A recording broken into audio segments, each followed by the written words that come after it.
El día de hoy vamos a continuar con nuestra serie de mensajes expositivos en la carta a los Efesios. Y les pido que puedan ir ahí a Efesios capítulo 6. Y el día de hoy vamos a estar considerando la armadura para la guerra espiritual. Armadura para la guerra espiritual, desde Efesios capítulo 6, del versículo 14 al versículo 18. Yo quisiera leer a manera de introducción una sección de un libro llamado El progreso del peregrino, escrito por un puritano, un pastor puritano llamado Juan Bunyan. Este libro ha impactado a muchas generaciones de cristianos. Spurgeon decía que después de la Biblia era el libro que más le impactaba, que leyó más de 100 veces, y realmente es una joya, un regalo que tenemos en la historia de la iglesia. Y aquí está este relato cuando Cristiano recibe su armadura y está dispuesto para una de sus primeras batallas. Y dice así: por fin Cristiano estuvo dispuesto para poder partir y continuar con su viaje, aunque antes lo llevaron otra vez a la armería y allí lo equiparon de pies a cabeza con armas y defensas de todo tipo y a prueba de todo, para protegerse en el camino en caso de que lo asaltaran. Cristiano comenzó a descender con mucho cuidado, pero una vez en el valle, Cristiano comenzó muy pronto a verse en apuros, y al poco de dejar la cuesta se le acercó un demonio abominable llamado Apolión. Cristiano, al verlo, sintió mucho miedo y se paró a meditar qué sería lo mejor, si salir corriendo y huir o mantenerse firme y plantar batalla. Así que decidió armarse de valor y mantenerse firme, convencido de que era la única manera de salvar su vida. El aspecto de este monstruo era horrible. Estaba cubierto de escamas como un pez, tenía alas de dragón y pies de oso, y de su vientre salía fuego y humo, y su boca era como la boca de un león.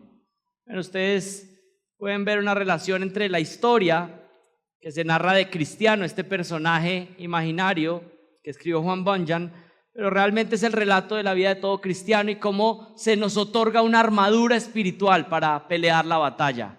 Esa armadura espiritual es la que tenemos dispuesta para nosotros, que está operando en los creyentes y que está disponible para utilizar el poder de Dios en la guerra espiritual que cada uno de nosotros estamos viviendo. Y es la que aparece justamente en Efesios capítulo 6, y miren lo que dice el versículo 14. Estad pues firmes, ceñida vuestra cintura con la verdad, revestidos con la coraza de la justicia y calzados los pies con el apresto del evangelio de la paz. En todo tomando el escudo de la fe, con el que podréis apagar todos los dardos encendidos del maligno. Tomad también el yelmo de la salvación y la espada del Espíritu, que es la palabra de Dios. Con toda oración y súplica, orad en todo tiempo en el Espíritu, y así velad con toda perseverancia y súplica por todos los santos. Oremos. Señor, te damos gracias porque no solamente nos has salvado, sino que también nos has dado las herramientas para crecer en nuestra vida de santificación, para poder andar en el peregrinaje cristiano en el que estamos, cada uno en diferentes etapas. Algunos apenas están comenzando su camino, algunos están comenzando la batalla, otros tal vez llevan décadas, pero todos estamos en la misma situación, peleando una guerra espiritual en contra de nuestro pecado, en contra de huestes espirituales que quieren hacernos caer, que quieren hacernos desanimar, desalentar, que están tentando constantemente. Señor, te pedimos que por favor nos ayudes a entender tu palabra, a creer tu palabra y aplicar tu palabra en nuestras vidas. Yo te suplico que esta sea una iglesia que esté en guerra constante espiritualmente, y eso significa estar en guerra contra nuestro pecado. Eso significa estar en guerra contra argumentos falsos que se levantan en contra del conocimiento de Cristo. Te pido que estemos alertas, que estemos perseverando en oración. Enséñanos a orar. Ayúdanos a crecer en oración. Ayúdanos a orar como conviene. Gracias porque tenemos al Espíritu Santo que intercede por nosotros, pero queremos orar mejor. Queremos orar más y mejor. Queremos, Señor, avanzar en esta carrera de la fe, en esta guerra espiritual, pero queremos hacerlos en el poder de tu fuerza y no en nuestras propias fuerzas. Te pedimos que nos bendigas y yo te pido esto en el nombre de Jesucristo. Amén. Muy bien, vamos a ver las diferentes partes de la armadura espiritual. Hemos estado hablando de la guerra espiritual en las últimas semanas y por fin hemos llegado a ver cada una de estas partes y ha sido mi oración y mi petición a Dios diciéndole que quería entenderlo primero en mi propia vida, pero también poder explicarlo a la iglesia de cómo esto no simplemente es algo que suena espiritual y etéreo, sino que en la práctica, cómo se puede utilizar la armadura de Dios. Porque si Él nos manda a hacerlo, pues tenemos que saber cómo hacerlo y hacerlo de una manera práctica. Y lo primero que vamos a ver el día de hoy es el cinturón de la verdad. Miren lo que dice el versículo 14. Estad pues firmes, ceñida vuestra cintura con la verdad. Esa primera expresión que aparece ahí, estad pues firmes, ha sido una palabra repetida constantemente en esta sección.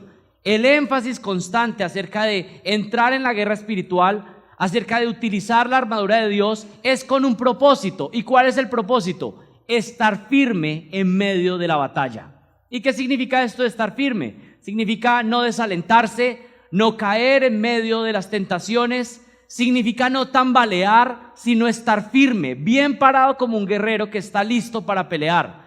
Lo vimos en semanas pasadas, estar en una posición de caerse al piso, de trastabillar, de tropezarse, pues no es una buena posición en una pelea 1 a 1. Estamos en una guerra y necesitamos estar firmes. Y la instrucción para estar firmes es usando la armadura de Dios, peleando la batalla en todo tiempo. Así que dice, estad pues firmes, ceñida vuestra cintura con la verdad. Y aquí algo muy interesante y es que la armadura que se le otorga al cristiano es la misma armadura que han utilizado los creyentes fieles desde el inicio. Es decir, esta no es una armadura que apenas apareció para los oyentes de Efesios, sino que es una armadura que ha estado disponible para los creyentes desde el inicio. Si ustedes miran, tal vez la metáfora de la armadura aparece con más claridad en Efesios, pero estos elementos de la verdad, de la justicia, del evangelio, de la fe, bueno, son elementos que han acompañado a los creyentes fieles desde el inicio y han sido la armadura de los creyentes fieles. Aún Jesucristo, viniendo como Mesías, usó esta armadura para resistir los ataques de Satanás en su humanidad. Por supuesto, Él es Dios, pero vino como un humano también para darnos ejemplo de cómo pelear la batalla. Así que podemos seguir sus pisadas en cómo pelear la batalla. Y en Isaías, principalmente se habla de ciertas profecías que apuntan a que el Mesías utilizaría ciertas partes de esta armadura espiritual. Y es muy interesante porque hay muchas conexiones entre la profecía de Isaías y esta armadura que aparece en Efesios.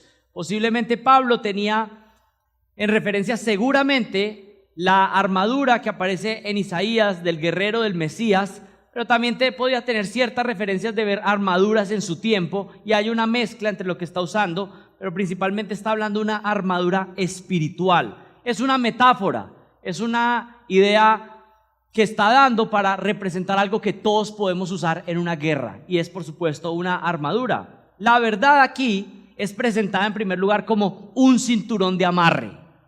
Un cinturón de amarre. ¿Y qué significa esto? En aquella época, en la antigüedad, los guerreros pues tenían algunas veces túnicas que les colgaban, tal vez algunas largas y otras más cortas en el momento de la guerra, y partes de la armadura que estaban puestos sobre ellos o que les ponían, pero necesitaban un cinturón de amarre. Este cinturón de amarre, ¿qué era lo que hacía? Pues ponía los excesos de ropa, el exceso de tela que hubiera y lo amarraba bien, pero también amarraba bien cada una de las partes de la pieza de la armadura para que no fueran un estorbo. La idea es que si alguien está peleando una batalla, pues no quiere ser tropezado con su misma tela, con su misma ropa o con las mismas partes de su armadura. Pero para que esa armadura esté bien justa, para que su ropa esté bien justa, se necesitaba un cinturón. Y esa es la primera metáfora que utiliza acá. Dice, estad pues firmes, ceñida vuestra cintura con la verdad. Este es un cinturón que hace que la amplitud de la tela y la armadura no queden colgando como un estorbo para que puedan estar firmes. La verdad es el amarre que mantiene unidas todas las virtudes del guerrero cristiano.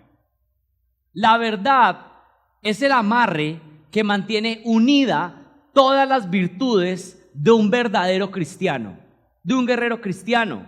Y aquí esto de hablar de la verdad, ya pasamos de la metáfora a qué significa, pues estamos hablando de la verdad en su aspecto más amplio y su aspecto específico. Por ejemplo, aquí podríamos decir que el cristiano, por supuesto, tiene que tener una verdad doctrinal sólida. Debe creer la sana doctrina, debe creer la verdad de las Escrituras, debe tener un entendimiento correcto del Evangelio y de su palabra.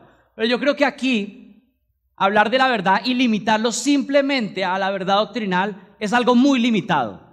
El cristiano no solamente tiene un compromiso con la sana doctrina y la verdad, sino que tiene un compromiso con la verdad de manera general. Es decir, su conversación, su hablar con los demás, su integridad está enmarcada constantemente por hablar siempre la verdad.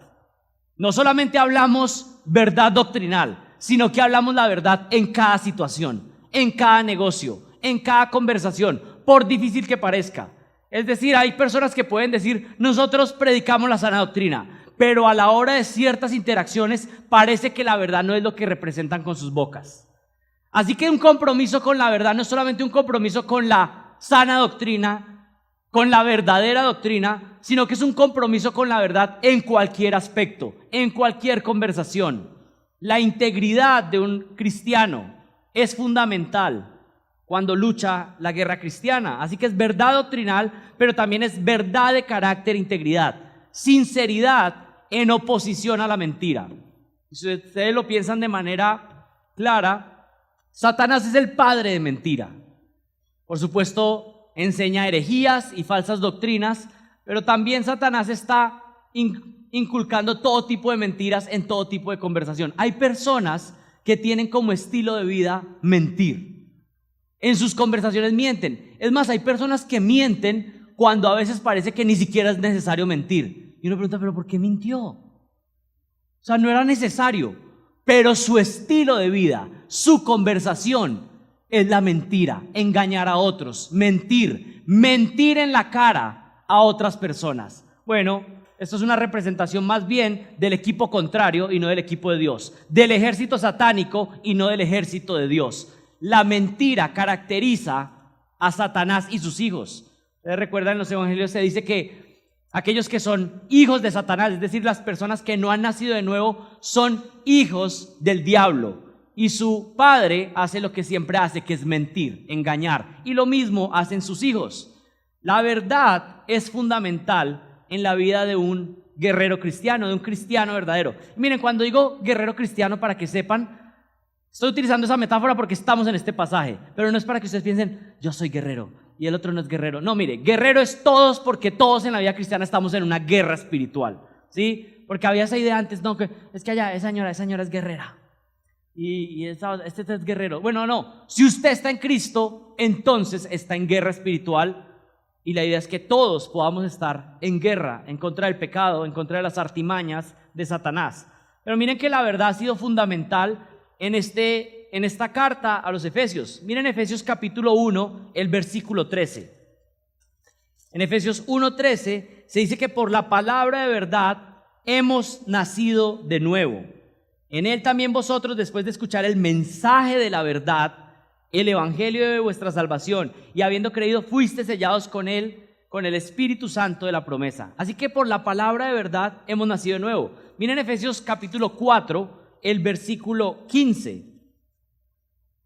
Ahí se habla de que seguir la verdad en amor es necesario para madurar. Seguir la verdad en amor es necesario para madurar, para que ya no seamos niños sacudidos por las olas y llevados de aquí para allá por todo viento de doctrina, por la astucia de los hombres, por las artimañas del error, sino que hablando la verdad en amor, crezcamos en todos los aspectos en aquel que es la cabeza, es decir, Cristo. Un elemento fundamental para madurar en la vida cristiana es hablar la verdad, pero hablar esa verdad en amor.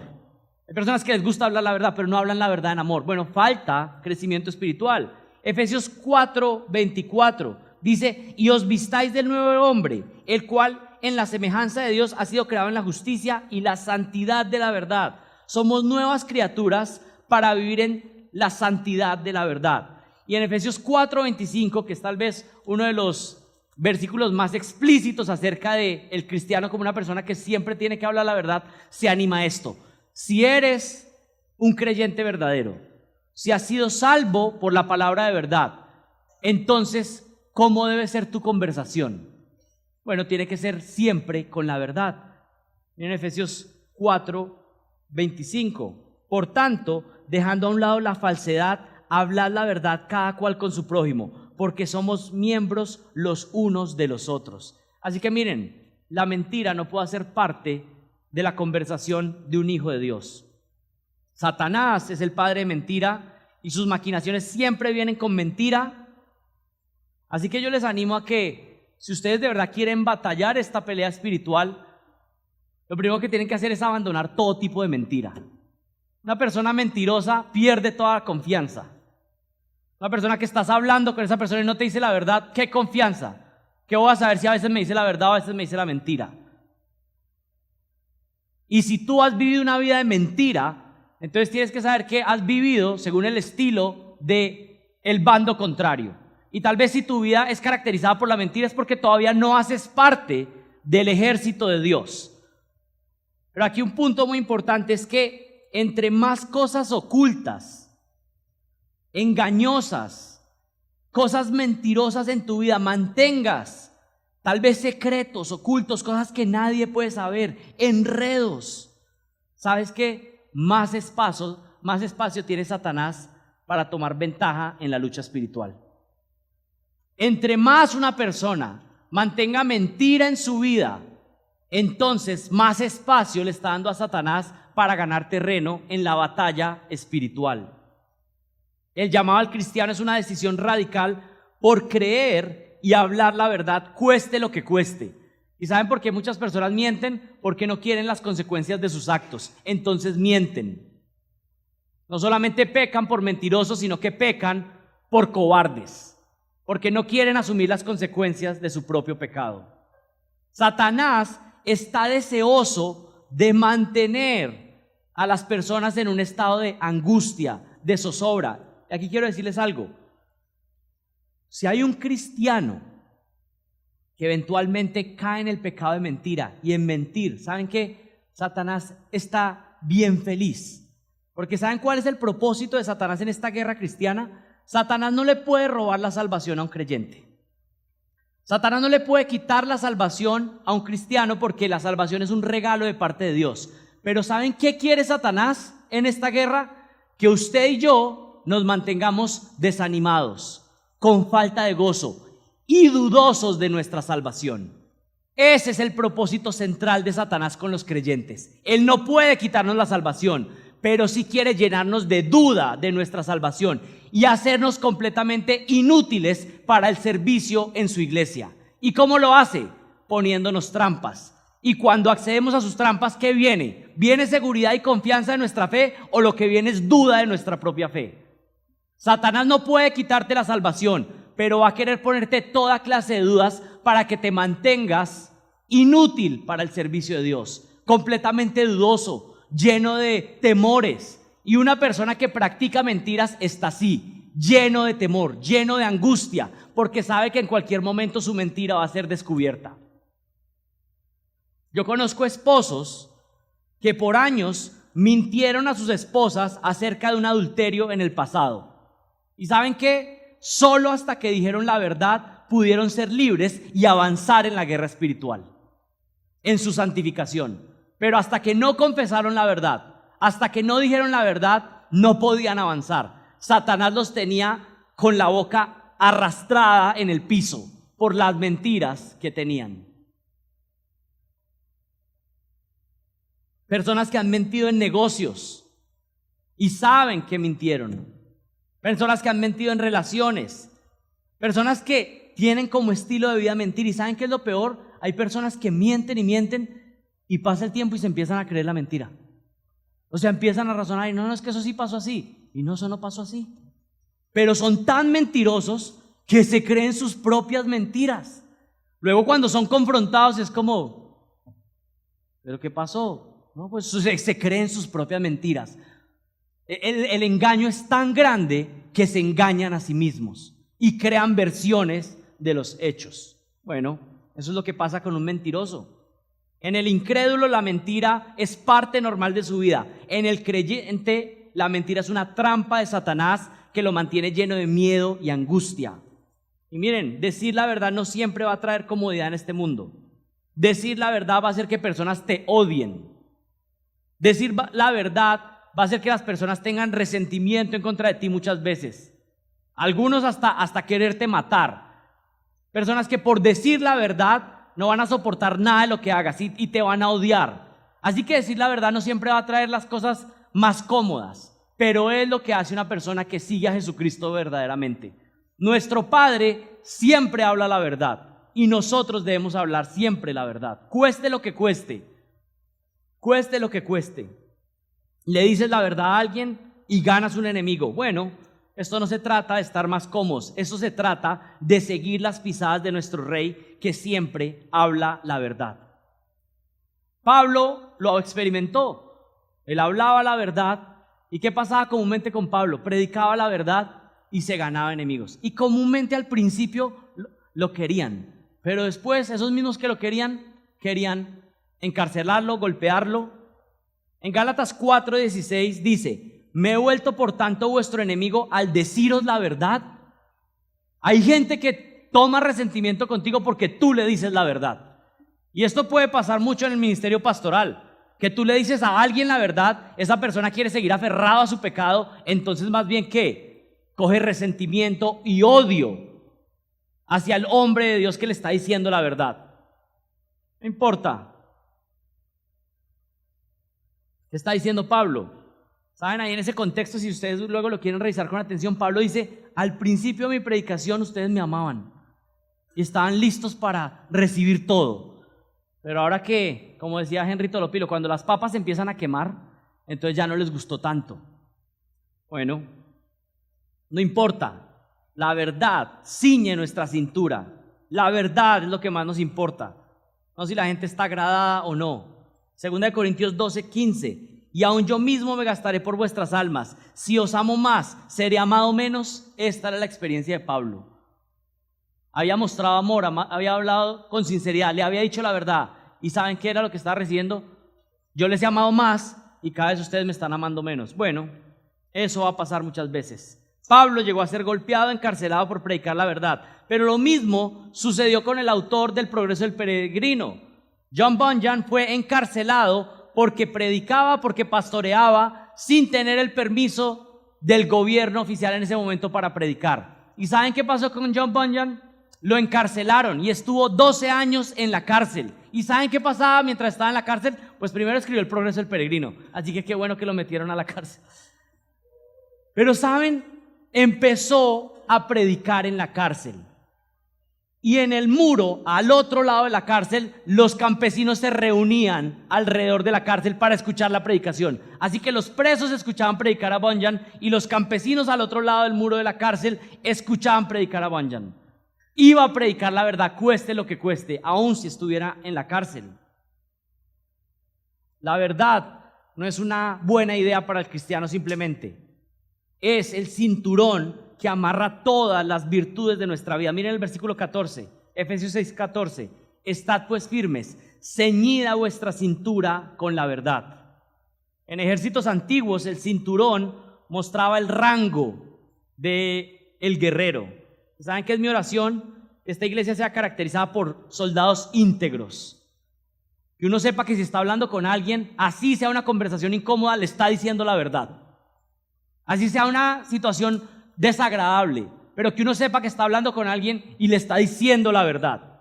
No que uno está hablando con alguien, no, pues quién sabe si me está diciendo la verdad o no. Que esta iglesia tenga un cinturón claro de que se habla la verdad.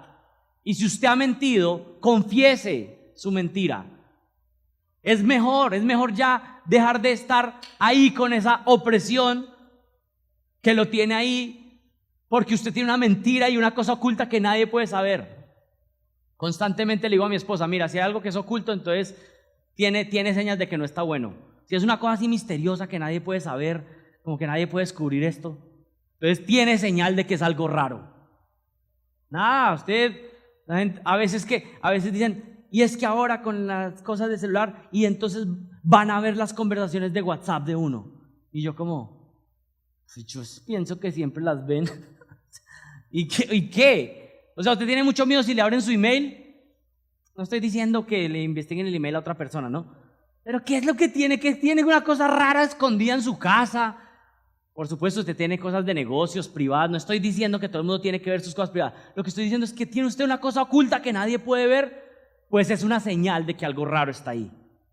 El cristiano es un libro abierto, sin cosas ocultas, mentiras, engaños. ¿Saben esto? Las mentiras dan espacio a Satanás, con mentiras doctrinales, pero también con mentiras en las palabras. Número 2, la coraza de la justicia. La coraza de la justicia. Miren el versículo 14 al final. Revestidos con la coraza de justicia. En Isaías 59:17 se describe a Dios como un guerrero que se puso la justicia como coraza.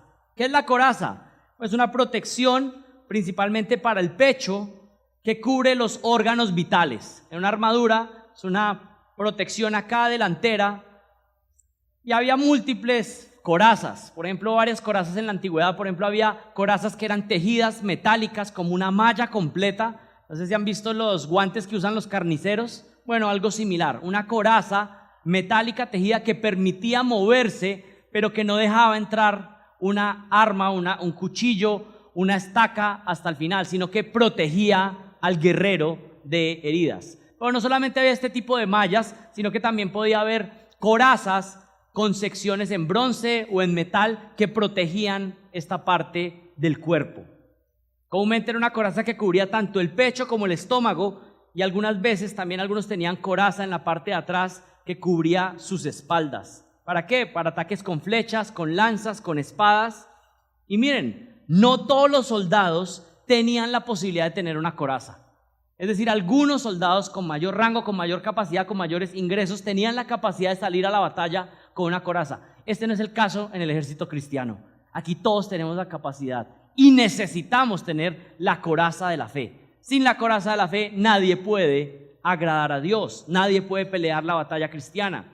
¿Y qué se utiliza aquí como metáfora? Dice la coraza de justicia, la coraza de justicia, lo cual incluye la justicia de la justificación que Dios otorga a todos sus soldados.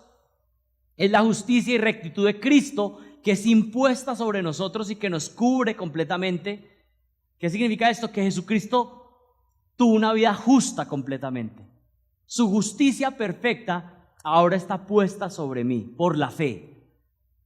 Pero no solamente es justicia imputada, sino que cuando Cristo justifica a alguien, comienza un proceso paulatino de que esa justicia se vuelva real también en la vida de esa persona. Es decir, Él nos santifica posicionalmente, pero luego nos santifica progresivamente. Usted es declarado justo, pero Dios dice, en este peregrinaje quiero que también vivas una vida justa.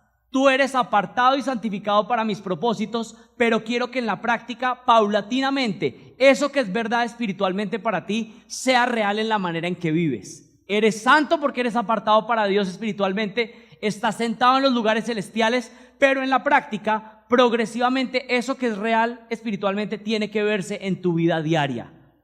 Así que esta coraza de justicia implica la justicia que recibimos de Dios, justicia imputada por Dios, pero también la justicia en la que el creyente vive en el día a día, un crecimiento en santificación. Así que no solamente es hablar la verdad, sino que en todo acto, en toda motivación, en todo pensamiento, vivir una vida justa, íntegra, imitando al Señor Jesucristo. Hemos recibido perdón de pecados, pero además estamos siendo limpios de nuestros pecados. En 1 de Pedro 3:18 dice, porque también Cristo murió por los pecados una sola vez, el justo por los injustos. Él nos da su justicia. Y en 2 de Corintios 5:21 dice que al que no conoció pecado, le hizo pecado por nosotros, para que fuéramos hechos justicia de Dios en él. Así que hay una declaración legal, pero también hay una justificación práctica en el sentido de la santificación. Comúnmente se habla más de un proceso de santificación progresiva. La declaración de justicia es en el momento de la salvación, pero luego hay un proceso de crecer en esa justicia propia, en esa santificación propia, de la mano de Dios, en el poder de Dios, en el poder del Espíritu y con la armadura de Dios. Así que miren, el guerrero cristiano no solo debe hablar la verdad, sino que debe mantenerse y conducirse de manera justa en cada uno de sus actos, en todas las áreas de su vida. Esto significa vivir de una manera irreprensible en todas las áreas de la vida. Esto no solamente implica actuar de una manera correcta y justa cuando estoy rodeado de hermanos en la fe. Esto significa que va a vivir de una manera justa en todo momento. Justicia legal otorgada, pero también justicia purificadora y progresiva en el creyente. Recuerden cuál es el objetivo de Satanás: mantener al cristiano en un estado de desánimo, en un estado de duda, en un estado de inutilidad para el ministerio. Satanás no puede robarte la salvación, pero tiene todo su ejército listo para hacerte caer en una trampa que te mantenga triste, apartado de Dios, frío espiritualmente, descalificado del ministerio. Está listo para poner trampas todo el tiempo, y ustedes lo ven. No pasa eso, constantemente vemos grandes hombres de Dios que están siendo utilizados y Satanás listo para poner trampas no puede quitarles la salvación si eran verdaderos creyentes, pero sí les pone una trampa para que sean descalificados. Bueno, hay que estar bien atentos. No puede robarte la salvación, pero está listo para apartarte de tu utilidad. Y no solamente aplica para pastores. Hay personas que por la manera en que viven y la práctica de prácticas injustas, bueno, se descalifican para muchos ministerios, se descalifican para muchas tareas, pierden la confianza, que es valiosísima. La reputación, su testimonio es dañado y por supuesto esto les afecta. ¿Ustedes recuerdan al rey David? Un hombre conforme al corazón de Dios, genuino, verdadero, una fe real. Amaba al Señor, amaba lo que Dios ama y odiaba lo que Dios odia. Era un hombre conforme al corazón de Dios, pero se dio ventajas, se dio confianzas, tal vez pensó que estaba en un momento de fortaleza espiritual. Y en medio de ese descuido terminó adulterando, terminó asesinando a uno de sus soldados, a uno de sus guerreros, y trajo consecuencias para él y para su familia de ahí en adelante.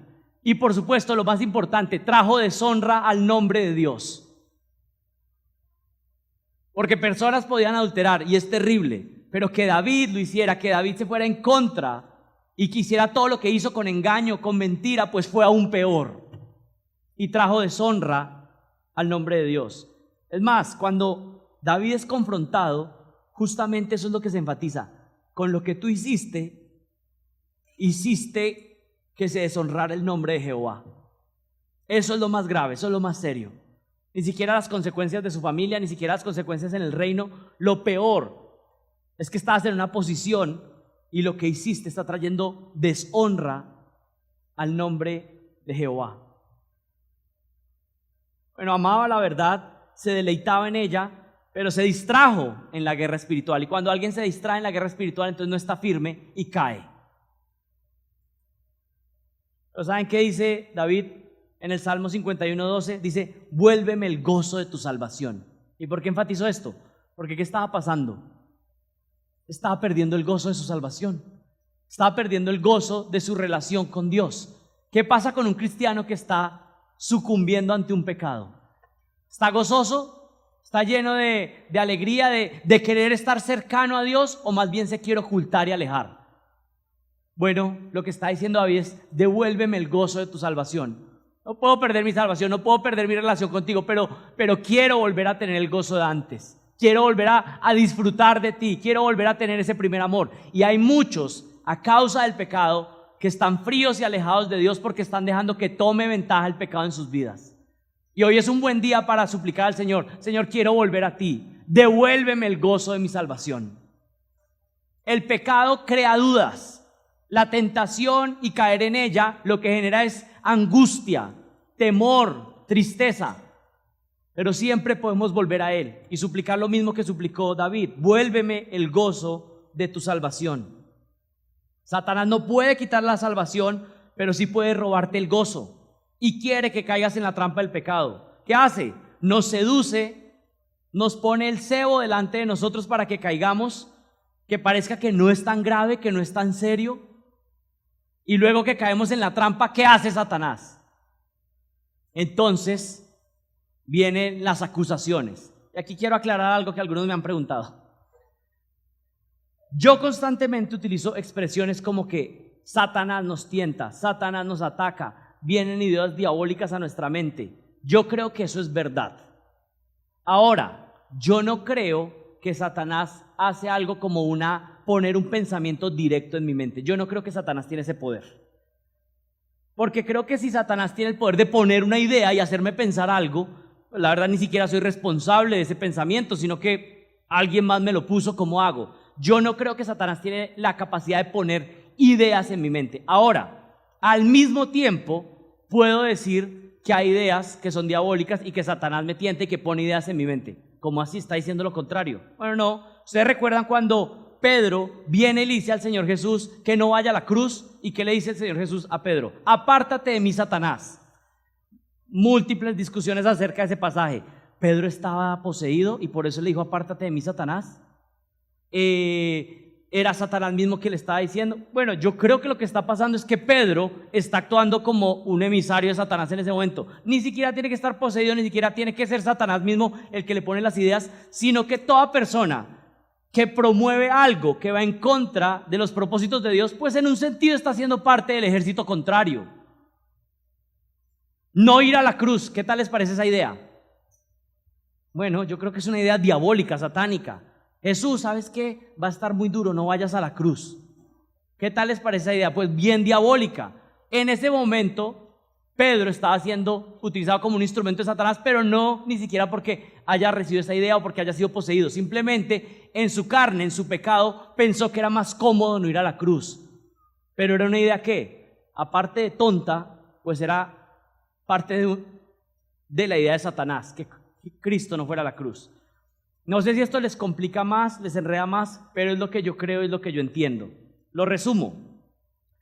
Satanás ataca al creyente, los demonios atacan al creyente, tientan al creyente de múltiples maneras. Hay ideas diabólicas que surgen en nuestra mente con mentiras, engaños. Por ejemplo, pensar que si estoy en Cristo y que Él ya no me ama o que ya no hago parte de su pueblo cuando sí soy un verdadero creyente. Yo creo que son mentiras diabólicas. Ahora, creo que tiene otros medios para hacerlo, mi propia carne, las situaciones que pasan en mi vida, pero no creo que es una idea directa que el demonio pone en mí y me controla mi pensamiento, porque si fuera así, entonces no soy responsable, sino que él lo puso, ¿yo qué hago? ¿Sí? Más o menos. Igual no entiendo todo tampoco, pero el Señor nos explica mejor después. Pero es lo que he podido entender. Y he hablado de esto con varios pastores y algunos tenemos la misma idea, y es que sí hay un ataque real, pero no es a través de poner pensamientos en la mente. Creo que esa no es una capacidad que Satanás tenga. Bueno, ¿qué hace cuando ya hemos caído? Se deleita en decirnos que somos una farsa. Se deleita en que nuestra mente se llene como, ¿y tú eres el cristiano? ¿Y tú eres el de la iglesia de sana doctrina? Y saben, a veces tiene colaboradores, familiares, ¿no? Y usted no es que, usted era el de la iglesia cristiana. Y el que los que son rebíblicos, pero con esa actitud, ¿cierto? Entonces tiene sus colaboradores alrededor, pero en la propia mente nos surgen dudas y es como ante nuestro pecado, entonces podemos tener dudas. Satanás es feliz en hacernos caer en la trampa del pecado, pero luego ser el acusador. Que nos llenemos de ideas de que tal vez hemos perdido el amor de Dios, que tal vez Dios ya no nos ama, que tal vez ya nos ha perdonado muchas veces, pero esta vez ya no, que ya se nos pasó la raya. Miren, la sangre de Jesucristo es capaz de perdonar cualquier pecado, por terrible que sea.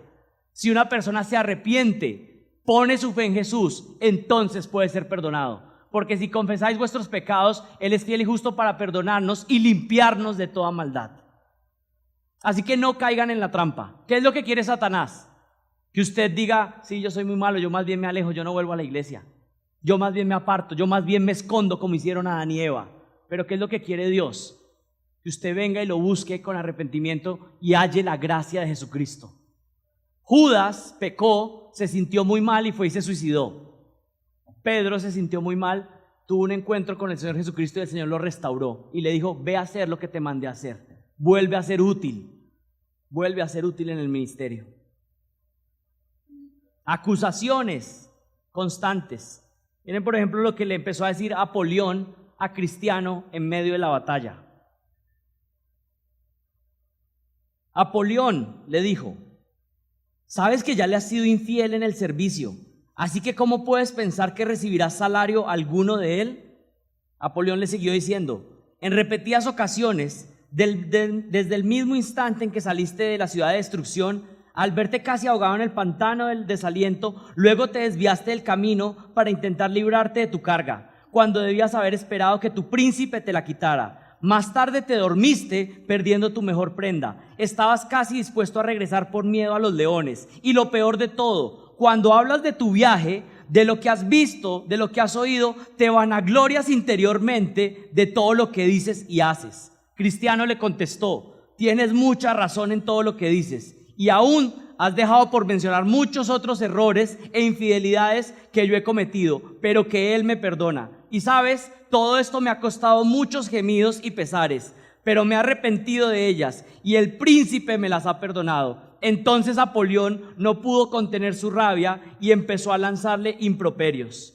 Apolión extendió sus piernas y empezó a atacarlo y le dijo: prepárate para morir, porque te juro por mi infernal caverna que no pasarás un palmo más. Aquí mismo derramaré tu alma. Y en el acto le arrojó un dardo encendido directo al pecho de Cristiano, pero este lo paró con el escudo a la vez que desenvainaba la espada. Es lo que va a hacer Satanás: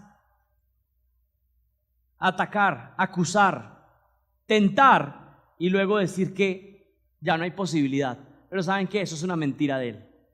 Si vienes a él con arrepentimiento y fe, él siempre está dispuesto para perdonar. Está con sus brazos abiertos. ¿Recuerdan al hijo pródigo? Estaba viniendo de toda su vida perdida y el padre estaba listo para recibirlo, listo para perdonar. Cuando tú estás viniendo a pedir perdón, que sientes como: ¿cómo me voy a acercar a él a pedir perdón? ¿Sabes qué? Antes de que tú vengas, él ya está listo para recibirte, está esperando para perdonar al que confiese su pecado. Así que no caigan en las mentiras de Satanás. Pero necesitamos vivir con una coraza de justicia, una conciencia permanente de Dios, una vida teocéntrica y no antropocéntrica. Significa una vida que en todas las áreas de nuestra vida apuntando a Dios, obedeciendo a Dios, una vida justa. Justificación, que nos recuerda los pecados perdonados, pero justificación que guía a caminar en justicia y santidad. Número 3, el calzado del Evangelio. El calzado del Evangelio, miren el versículo 15. Y calzados los pies con el apresto del Evangelio de la paz. Los soldados usaban sandalias o botas hechas en cuero con agujeros que permitían que entrara aire y que fueran resistentes para las caminatas largas y también para la pelea uno a uno. Aquí está hablando del apresto del Evangelio, de estar listo para tener el Evangelio disponible, y es el Evangelio de la paz. Y por supuesto aquí el Evangelio nos permite avanzar en la vida cristiana, proclamando el Evangelio para que otras personas sean salvas, para que otras personas conozcan el Evangelio de gracia. Yo creo que aquí está hablando principalmente para el creyente en sí mismo, que debe tener un recordatorio constante del Evangelio que ha creído. ¿Por qué estás en la fe? ¿Por qué estás en la iglesia? ¿Por qué sirves en la iglesia? ¿Cuál es la razón? ¿Saben cuál es la única razón? Porque he creído en el Evangelio de Jesucristo. No hay otra explicación. Cuando usted empieza a buscar otro razonamiento, entonces empieza a haber orgullo en el corazón. Pero la única razón y lo que nos ayuda a avanzar, a caminar en la vida cristiana es recordar constantemente el Evangelio. Yo era un gran pecador, pero fui perdonado por gracia. Yo he creído esas buenas noticias, ese Evangelio. El Evangelio acaba el orgullo porque recuerdo que todo es por gracia. El Evangelio me recuerda que soy amado por gracia. El Evangelio me recuerda de dónde fui sacado y eso me produce temor porque el Señor me sacó de mi pecado. El Evangelio me ayuda a avanzar en mi camino descansando en Dios. ¿Y saben por qué nos ayuda a avanzar? porque recuerdo que puedo avanzar no en mis propias fuerzas o porque yo estoy avanzando para que Él me acepte, sino que puedo avanzar porque estoy descansado en el Evangelio. Él me perdonó, yo avanzo y yo voy a perseverar hasta el final, no porque yo sea muy fuerte, sino porque Él me regaló su salvación y Él promete que voy a perseverar hasta el final. Entonces eso me ayuda a caminar descansado. Cuando usted quita su mirada del Evangelio, empieza a hacerlo en su propia fuerza y se desgasta en lo que hace. Isaías 52:7 dice: qué hermosos son sobre los montes los pies del que trae buenas nuevas, del que anuncia la paz, del que trae las buenas nuevas de gozo, del que anuncia la salvación. ¿Saben qué hace este Evangelio? Este Evangelio me permite estar en paz aún en medio de una guerra. Este Evangelio me permite estar en paz porque estoy en paz con Dios. Y ese era el problema, esa era la dificultad difícil que teníamos, nuestro pecado en contra de Dios. Pero ahora estoy en paz y puedo pelear esta batalla sabiendo que estoy en paz con Dios. Y ese es el Evangelio de la paz. Número 4, el escudo de la fe. El escudo de la fe. En todo, versículo 16, tomando el escudo de la fe con el que podréis apagar los dardos encendidos del maligno. En todo, miren esa expresión que aparece en el versículo 16. Este es un buen recordatorio de que este uso de la armadura y en especial del escudo no puede dejarse a un lado para algunas áreas o para algunas cosas en mi vida utilizo la armadura y para otras no. No, para ser esposa necesita utilizar la armadura de Dios. Para ser esposo usted necesita la armadura de Dios. Para ser un buen trabajador necesita la armadura de Dios. Para ser un buen hijo usted necesita la armadura de Dios. Necesita todo, en toda situación, en cada contexto. Para ser un buen vecino, usted necesita la armadura de Dios. Para ser buen médico, para ser buen mecánico, para ser buen odontólogo, necesita toda la armadura de Dios. Para hacerlo como un representante de Dios en cualquier cosa que haga. Para ser un pastor, necesita la armadura de Dios. En todo. Y en lo que dice el versículo 16. En todo tomando el escudo de la fe, con el que podréis apagar todos los dardos encendidos del maligno. Estos no son los pequeños escudos redondos que conocemos, sino que eran escudos grandes de más o menos 1 metro de altos, que eran rectangulares, eran cubiertos por una parte metálica y en el centro tenían madera y algunas veces lo forraban con cuero. Y esos escudos cubrían todo el cuerpo. El guerrero se podía hacer debajo del escudo completo para cubrirse de las flechas o las lanzas. Algunos guerreros lo que hacían era que mojaban esos escudos para que cuando viniera una flecha encendida, un dardo encendido con fuego, fuera más fácil de que se apagara cuando aterrizara esa flecha en el escudo. Bueno, miren lo que dice acá: en todo tomando el escudo de la fe, con el que podréis apagar todos los dardos encendidos del maligno. ¿Qué son estos dardos encendidos del maligno? Bueno, representan todo tipo de trampas de Satanás que él quiere poner a los cristianos para que caigamos en su trampa, en sus ataques. Por ejemplo, mentiras varias para engañarnos. ¿Qué tipo de mentiras? Dudar de la bondad de Dios, como Adán y Eva. ¿Será que sí es tan bueno? Y si es tan bueno, entonces ¿por qué está pasando eso en tu vida? Y viene la duda, ¿no? ¿Y será que sí es real? Pensar que el pecado nos traerá satisfacción y que podemos abandonarlo rápidamente y fácil. ¿Saben? Esa es una de las peores trampas. Yo puedo voy a salir con ese muchacho incrédulo y yo sé hasta dónde manejarlo. Yo voy a empezar aquí una interacción con esta persona de una manera inadecuada y yo sé dónde parar. ¿Sabes qué? Ese es un engaño de Satanás. No puedes. Voy a empezar a hablar aquí con esta persona que no es mi esposa, pero un poquito normal. Ay, tan exagerados. Pero es que, pues, ¿será que tendrán una mente lujuriosa los otros? Pero yo pura pureza. Bueno, no funciona así. Usted y yo estamos bañados en gasolina. Y si uno está bañado en gasolina, no va y juega con una chispa a ver hasta dónde se puede acercar. Pensamientos egoístas e infantiles que causan divisiones en las iglesias. Ay, es que no me invitaron. Ay, que no me saludaron. Y pequeñas cositas empiezan a causar divisiones, pero son pensamientos egoístas, infantiles, dudas acerca de nuestra salvación y el amor de Dios, acusaciones de pecados cometidos en el pasado. Usted ya confesó su pecado, el Señor Jesucristo ya murió en la cruz, descanse, porque vienen acusaciones del pasado, y eso que usted hizo, y eso y está listo ahí para mantener en un estado de opresión al creyente. pensamientos heréticos. ¿No vienen ideas a veces en la mente? ¿Y eso de la Trinidad sí será verdad? Y usted empieza a razonar y a meditar, y pueden ser pensamientos heréticos que vengan con doctrinas fundamentales. Hay que entender que son trampas y estar alerta, estar atentos. Yo recuerdo hace unos años estar estudiando para preparar una enseñanza en contra de los testigos de Jehová, y estuve como 2 meses estudiando, y lo que hacía era: Señor, guárdame. No me creía tan fuerte. Yo leía y yo decía: bueno, todo esto que voy a leer es gangrena, esto es sucio, yo puedo quedar enredado. No me creo tan fuerte. ¿Saben qué? Le suplico al Señor: guárdame con el escudo de la fe, para no caer en las mentiras, en las artimañas, en los dardos del enemigo.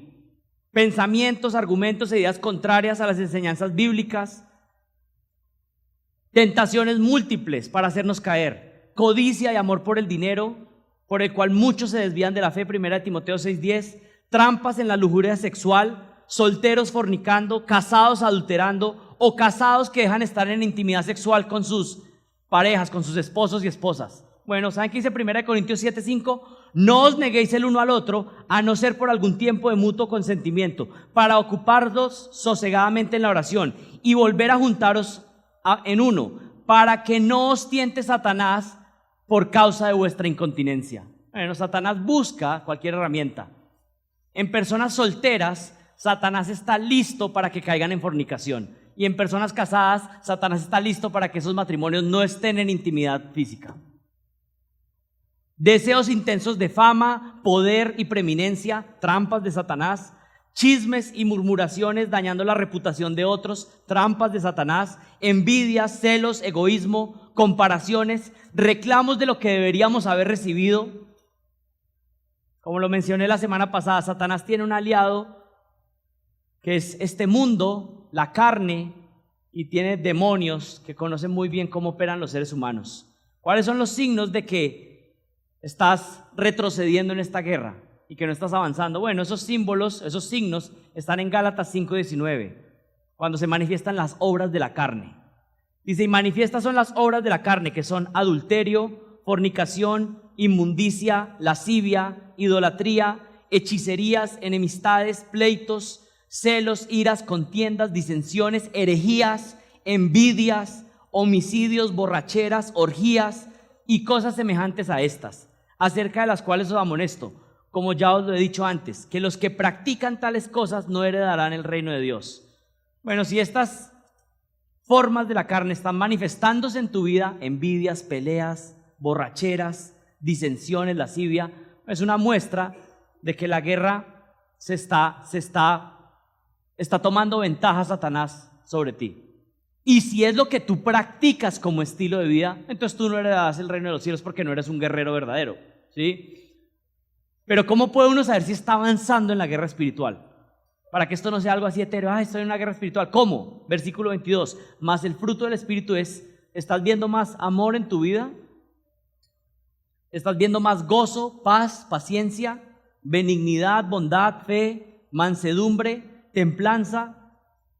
Bueno, ahí se puede ver muy fácilmente, analizando las obras de la carne y las obras del Espíritu, se puede saber si uno está avanzando espiritualmente o si está retrocediendo. No hay que ponerle tanta misticismo. Lea las listas y dése cuenta. ¿Usted está creciendo en paciencia? ¿Está creciendo en amor? ¿En benignidad? Bueno, entonces posiblemente lo que está pasando es que usted está avanzando en la guerra espiritual. Pero si las obras de la carne están tomando fuerza, usted está retrocediendo, está dejando de estar firme. Dice acá: en todo tomando el escudo de la fe, con el que podréis apagar todos los dardos encendidos del maligno. No puedo dejar de recomendarles este libro. Se llama Remedios Preciosos contra las artimañas de Satanás, de Thomas Brooks. Esto es una joya. Casi no se consigue en español, y estoy haciendo una investigación para ver cómo podemos publicarlo, porque esto es una joya. Esto no viene así en cuero. Yo le mandé a poner el cuero porque me ha acompañado en mi tiempo devocional por muchos años. Traten de buscarlo. Está en inglés más disponible, entonces aprenda inglés y léalo. O ore para que podamos publicarlo en español y se pueda repartir. Pero esto es una joya para la lucha en contra de las artimañas de Satanás. ¿Qué más? 5, el yelmo de la salvación. Y yo que dije que hoy necesitaba salir temprano. El yelmo de la salvación, versículo 17. Tomad también el yelmo de la salvación. ¿Qué es el yelmo? Un casco para la guerra. Un casco para la guerra. Pero comúnmente cuando se habla de yelmo, no solamente se refiere a un casco, sino un casco que puede tener protección también de la cara, que protege las mejillas, deja descubiertos los ojos para que el guerrero pueda ver, pero es un yelmo en la guerra. En Isaías 59, 17 se dice, pues de justicia se vistió como de una coraza, con yelmo de salvación en su cabeza. Este es un casco que es fundamental para la guerra porque puede venir un golpe violento, sorpresivo, y el casco es fundamental, proteger la cabeza. Miren, aquí el punto de esta metáfora es que debemos mantener el gozo de nuestra salvación, el entendimiento de nuestra salvación y entender que la salvación de un verdadero creyente es indestructible. ¿Ustedes recuerdan el ataque satánico que recibió Job? ¿Saben cuál era el propósito del ataque satánico de Job? Job le dijo al Señor, primero el Señor puso a consideración la vida de Job, él fue el que trajo la idea, pero Satanás, ¿saben qué le dijo? Esto siempre me ha impactado. Satanás le dijo al Señor, ¿sabes por qué Él te sirve? Porque tú lo tienes todo protegido y siempre lo bendices. Pero si tú dejas de bendecirlo, Él blasfema en tu propia cara. Y eso me impacta mucho porque lo que Satanás está diciendo es, Él no te ama realmente. Él ama lo que tú le das. Él ama la protección que tú le das. ¿Y saben qué es lo que me encanta del libro de Job? Que Satanás vino con todo su poder a matar los hijos de Job, a quitarle sus riquezas, a llenarlo de enfermedades. Y Job nunca renegó del Señor. Y su fe fue indestructible. Y la misma fe de Job es la fe que tiene todo creyente verdadero, que es indestructible. La salvación de un verdadero creyente es indestructible porque es un regalo de parte de Dios. Y Satanás va a hacer todo para que nosotros abandonemos la fe. Pero ¿saben qué dice él? Ustedes están en mi mano y yo no suelto a ninguna de mis ovejas. La fe de un verdadero creyente es indestructible. Y esa acusación de Satanás, que es el acusador, es mentira. Y se le quitó todo, lo temporal, lo físico. Y Job, aunque sí dijo algunas cosas que no debió haber dicho, sí se mantuvo creyendo en el Señor. Y al final puede decir, ¿sabes qué? Tapo mi boca, yo no te conocía. Pero hasta el final perseveró en la fe. Satanás acusa de esa manera, diciendo, ¿sabes qué? ¿Por qué sigues a Dios? Porque Él te protege, porque Él te bendice. Todo lo que haces, Él te bendice. Así nos quitará lo que sea, pero seguirlo amando y viviendo para Él. Aún si nos matara, aún si llegáramos a lo peor, bueno, seguir con la salvación segura. Satanás atacó con intensidad, ataca con intensidad, y nosotros necesitamos mantener el casco de la salvación, la seguridad de nuestra salvación. Por supuesto, esto no aplica para personas que no son salvas y quieren tener seguridad de salvación. Pero si usted es un creyente verdadero, puede descansar en su salvación. Descanse. Eso es el evangelio, descansar en la salvación y no estar lleno de dudas, de angustias. Descanse en la obra completa de Cristo. Descanse. Algunos de ustedes no han descansado todavía. Algunos todavía no se han puesto ese casco de la salvación para descansar. Y su mente todavía está llena de ideas raras. El casco de la salvación, una salvación segura, indestructible, como dice Primera de Pedro, capítulo 1, del 3 al 9. Y número 6, la espada del Espíritu, que es la palabra de Dios. La espada del Espíritu, que es la palabra de Dios. Esta es la última parte, pero les digo que hay un séptimo punto para que entonces no vayan como aterrizando, todavía no. La espada del Espíritu, que es la palabra de Dios. La espada en este contexto se refiere a una espada no muy grande, más bien una daga de fácil manejo con el que se podía pelear uno a uno en una batalla. Pues este guerrero tiene armadura, escudo, pues tampoco tiene la tremenda espada, una espada más pequeña para la pelea uno a uno. Y Pablo dice claramente que en la metáfora esta espada es la palabra de Dios. Una un arma ofensiva al ataque. Pues sirve para la defensa, pero también sirve para el ataque. Y esta es una invitación a todos de que si queremos crecer en esta guerra espiritual, la palabra de Dios es fundamental. La oración es fundamental, pero tiene que ser una oración basada en las Escrituras, en la espada de la palabra. Es decir, voy a ir a orar, pero tengo que orar con el conocimiento que tengo de la palabra de Dios. Es una invitación a ser estudiantes más dedicados. Es una invitación a leer las Escrituras, pero estudiar las Escrituras. Es una invitación a venir aquí los domingos a estudiar la palabra. Traigan una Biblia, subrayen, estén atentos. Esto se trata de nuestras almas. Nosotros no venimos aquí a un servicio religioso, a chequear que vine a la iglesia. Vinimos aquí a nutrirnos, a afilar la espada. No vengan con una idea equivocada acá, esto no es para venir a asistir. Si alguien viene con una idea equivocada, miren, ¿saben qué? Está siendo peor. Porque si usted está viniendo para no venir con la motivación correcta para estudiar la palabra, es peor porque lo que usted está recibiendo es más condenación. Viene acá para seguir haciendo lo mismo. Pero venga acá con un deseo de estudiar la palabra, de escudriñar, de conocer más. Y que en el momento del día malo, eso que ha estudiado la palabra venga en rescate, porque ahí es cuando viene la pelea, cuando viene la tentación, cuando viene el engaño.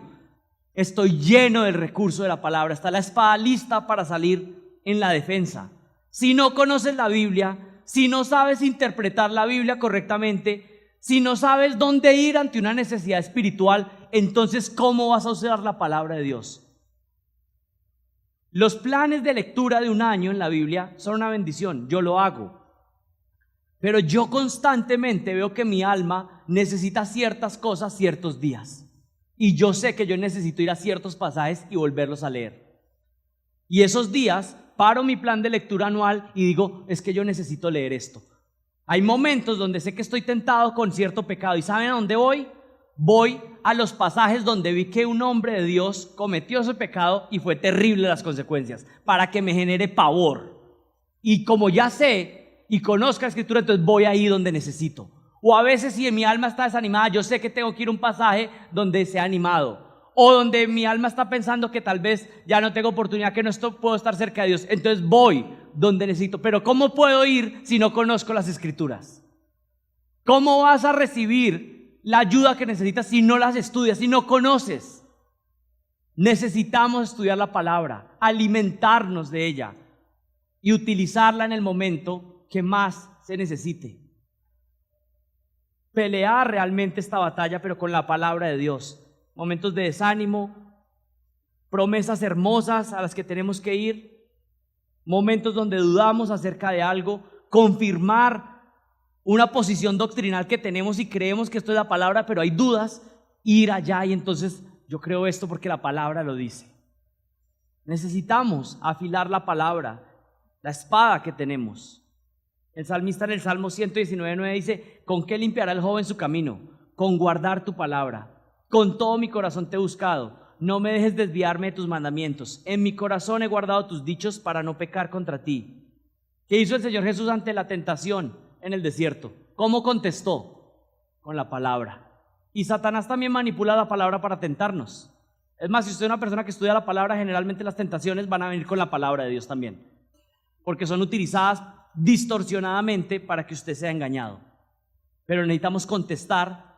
Tú dices eso, pero ¿sabes qué? La palabra dice esto. Es mentira lo que estás diciendo. Esa acusación viene, pero es mentira. Esta idea parece llamativa, pero es mentira. Necesitas conocer la palabra de Dios. Y número 7, y con este terminamos. El método de uso de la armadura. El método de uso de la armadura. Pablo es un buen predicador y no deja las ideas de manera etérea, de una manera así como espiritual. No, él dice esto cómo se hace en la práctica. ¿Y qué dice? ¿Cómo se usa esta armadura en la práctica? Versículo 18. Con toda oración y súplica, orad en todo tiempo en el Espíritu, y así velad con toda perseverancia, súplica por todos los santos. ¿Cómo es que se utiliza esta armadura? Orando y velando. Velando significa estando alerta, despierto, activo. Usted está en una pelea, en una batalla, necesita estar activo, alerta, y necesita estar orando. Esto significa una oración constante. significa ser consciente de la presencia de Dios. Yo creo que cada uno de ustedes tiene que tener un tiempo de oración considerable todos los días, un tiempo apartado para orar. Y no solamente para hacer una oración repetitiva, sino que ya hemos visto, esto es una guerra, para orar por sus hijos, para orar por su familia, para orar por usted mismo, para orar por su boca, para orar por sus pensamientos. No a veces hasta le toca orar, Señor, hasta lo que sueño, para soñar bien. Mire, es que necesitamos estar suplicando a Dios que nos ayude, pero a veces estamos distraídos, no estamos velando como deberíamos. La guerra, el uso de esta armadura se da ¿cómo? Con toda oración y súplica, orando en todo tiempo en el Espíritu, es decir, conforme a la verdad que ha revelado el Espíritu en su palabra, y así con toda perseverancia y súplica, orando por todos los santos. Esta es una oración intensa. Varios me han dicho esta semana que sienten que han entendido qué es lo que es la guerra espiritual y que están ahora peleando, ¿no? En oración, luchando contra su pecado, en el avance del Evangelio, orando por la salvación de sus hijos, orando por la salvación de familiares. Es una guerra espiritual. Orando por las mentiras que a veces llegan, limpiando nuestra mente. Esta es una oración intensa para cambiar sentimientos, pensamientos, apagar tentaciones que están tomando fuerza. Es oración de arrepentimiento, oración de confesión, oración de fortaleza espiritual. Es oración recordando las promesas de Dios. Es una oración en el Espíritu. Orar con toda perseverancia y súplica por todos los santos. Y miren cómo termina esto. Dice que hay que orar por los otros soldados también. Usted tiene que orar por su propia batalla, pero tiene que estar orando por los otros santos. Ore por los matrimonios de la iglesia. Ore por las esposas de la iglesia. Ore por los esposos de la iglesia. Ore por los niños de la iglesia. Ore por los pastores de la iglesia. Ore por los líderes de los ministerios de la iglesia. Ore por el hermano que está al lado sentado en este momento y que seguramente ustedes sientan al lado del mismo todos los fines de semana porque la gente escritura la silla, ¿no? Es como, la silla es mía. Bueno, entonces ore, diga, voy a empezar a orar por el del lado. Me siento al lado de él, ni siquiera sé cómo se llama. Ore por el del lado. Ore por el del lado. ¿Sientes que estás frío, que tu amor se está apagando, que estás perdiendo la guerra? Bueno, ¿saben qué? Este es un llamado a que volvamos al Señor, a que volvamos a leer la Biblia, a que meditemos en la Biblia, a que oremos con la Biblia. Conclusión. En esta guerra espiritual, Satanás busca mantener al cristiano en un estado de desánimo, duda e inutilidad para el ministerio. Nuestras armas no son carnales, sino que son espirituales. La fuerza y la armadura de Dios están disponibles para nosotros. Y ahora, por medio de la oración y la vigilancia, debemos pelear esta batalla diariamente. Mi pregunta para ustedes es, ¿cómo va a cambiar tu vida de oración? Y el plan de batalla a partir de este momento, ¿cuál es? ¿Quieren saber cómo termina la pelea con Napoleón? Yo también quiero ir a ver el partido de Colombia.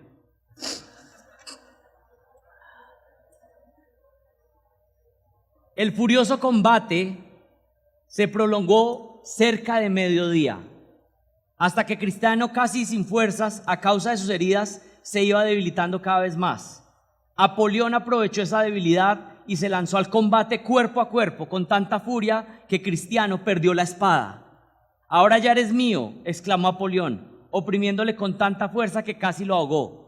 Pero en el momento en el que iba a darle el golpe de gracia, Cristiano, con sorprendente ligereza, agarró la espada del suelo y exclamó: «No te confíes, enemigo mío, porque aunque caído, me levantaré». Y en esto, que le dio a Apolión una estocada mortal que lo hizo ceder y soltarle. Eso hizo que Cristiano cobrara nuevas fuerzas y embistiera de nuevo diciendo: «En todas estas cosas somos más que vencedores por medio de aquel que nos amó». Entonces Apolión abrió sus alas de dragón y Cristiano no le volvió a ver por un tiempo.